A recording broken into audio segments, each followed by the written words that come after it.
Right, మనం చూస్తూ ఉంటాం సినిమాల్లోనే ముఖ్యంగా బంధించి వెట్టి చాకరీ చేయించేటువంటి ఘటనలు సినిమాల్లో కనిపిస్తుంటాయి.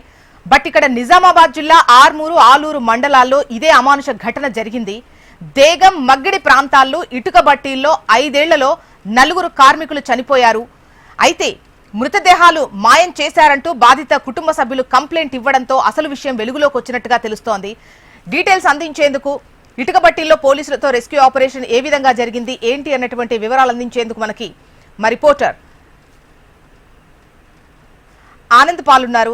ఆనంద్ పాల్, చెప్పండి, ఈ విషయం ఎలా వెలుగులోకి వచ్చింది? చాలా ఏళ్ల నుంచి వాళ్ళు అలా మగ్గిపోతున్నట్టుగా తెలుస్తోంది. మీ దగ్గర డీటెయిల్స్ ఎలా ఉన్నాయి?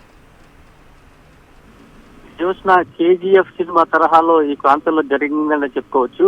గుర్తుపోయిన ఓ యువకుడు కార్మికుడు హైదరాబాద్ వెళ్లి న్యాయ సేవా సమితికి ఫిర్యాదు చేయడంతో ఈ భాగవతం అంతా బయటపడింది. అయితే నిజామాబాద్ జిల్లాలోని ఆర్మూర్ ఆలూరు మండలాల్లో బేగం మగ్గిడి ప్రాంతాల్లో ఇసుక బట్టీలో అమానుషం కూడా జరిగింది. ఎక్కడా లేని విధంగా ఈ ప్రాంతంలో జరుగుతుందని చెప్పి చాలా సంవత్సరాల తర్వాత వెలుగులోకి వచ్చింది. దీంతో జిల్లా ప్రధాన న్యాయమూర్తి అయిన భరతలక్ష్మి రెస్క్యూ ఆపరేషన్ నిర్వహించడంతో ఆసక్తికరమైన విషయాలు బయటకు రావడం జరిగింది. కేవలము 20 మంది కార్మికులతో అనుమతి తీసుకున్నాడు. 100 మందిని ఇతర రాష్ట్రాల నుంచి తెప్పించుకొని ఇక్కడ వెట్టి చాకరీ చేయిస్తా ఉన్నాడు.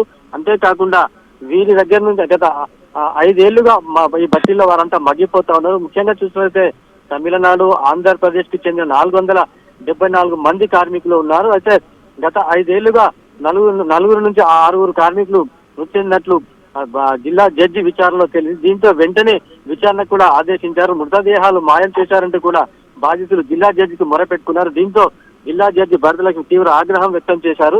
ఇటు ఇటుకబట్టి నిర్వాహకులు అయిన తిరుపతి రెడ్డి, కిరణ్ రెడ్డి, మల్లికార్జున్ రెడ్డిలపై కేసులు కూడా నమోదు చేశారు. 5 సంవత్సరాల నుంచి ఈ వ్యవహారం జరుగుతుంటే పోలీసులు ఉన్నారా లేదా, ఏం చేస్తున్నారంటూ ఇంకా జిల్లా జడ్జి పోలీసులపై కూడా అసహనం వ్యక్తం చేశారు.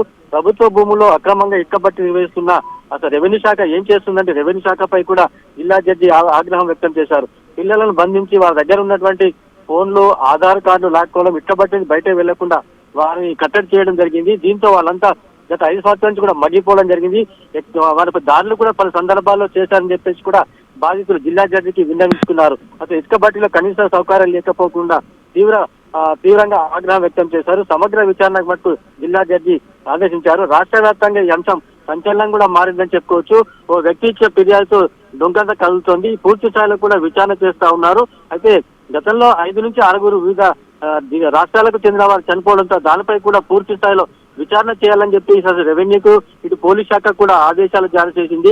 వెంటనే ఇటుక బట్టీలను సీజ్ చేయాలని చెప్పేసి సంబంధిత తహసీల్దార్లను కూడా జిల్లా జడ్జి ఆదేశాలు జారీ చేశారు. జ్యోత్స్న అంటే ఆనంద్ పాల్, అంటే నిర్వహణకు సంబంధించి కూడా 20 మందికి పర్మిషన్ నుంచి 1000 మందితో వర్క్ చేస్తున్నట్టు, అదేవిధంగా బట్టీల నిర్వహణకు సంబంధించి కూడా సరిగా పర్మిషన్స్ లేవని కూడా పలు ఆరోపణలు వస్తున్నాయి. అసలు అక్కడ ఆ ఏరియాలో ఎన్ని బట్టీలు ఉన్నాయి, ఎంతమంది పనిచేస్తున్నారు, ఈ విషయం ఎలా వెలుగులోకి వచ్చింది ఏంటి?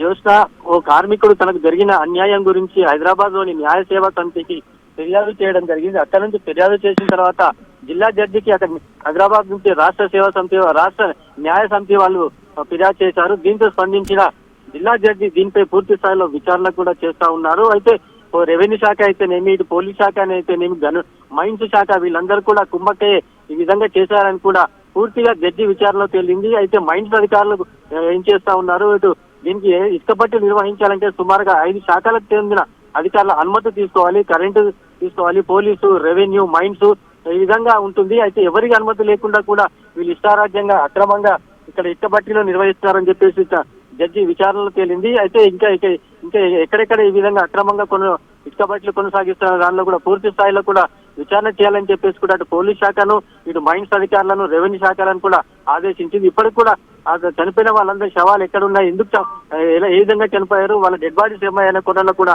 దర్యాప్తు చేయాలని చెప్పేసి జిల్లా పోలీస్ శాఖను కూడా ఆదేశించింది. జ్యోత్స్న, ప్రస్తుతం అయితే పూర్తి స్థాయిలో పోలీసులు విచారణ చేస్తా ఉన్నారు. Right Anand Paul.